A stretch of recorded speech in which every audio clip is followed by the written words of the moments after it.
আমাৰ সমাজখনটো কেতিয়াও এনেকুৱা নাছিল। থৰ হৈ পৰিছো বহু পৰ যে কি বুলি কম আচলতে। মানে মানুহে কিদৰে এজনী ফুল কোমলীয়া ছোৱালী ইমান নিৰ্মমভাৱে জ্বলাই হত্যা কৰিব পাৰে। কিন্তু পাৰিছে। আমি ইমানেই বৰ্বৰ হৈ গৈছো যে এইবোৰ কথা আমাৰ অনুভৱেই নোহোৱা হৈছে এতিয়া। সেই অকমানিজনীৰ আত্মাৰ সদ্গতি কামনা কৰিলো।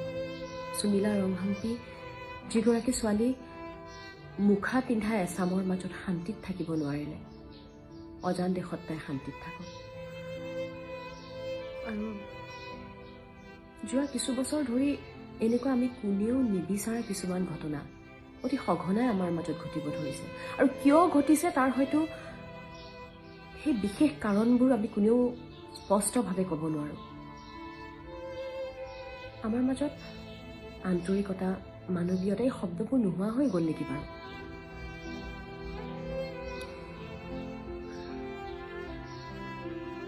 কামনা কৰিছোঁ যাতে উচিত তদন্ত হওক, দোষীয়ে শাস্তি পাওক আৰু এনেকুৱা অপৰাধৰ বিৰুদ্ধে সবল জনমত গঠন হওক।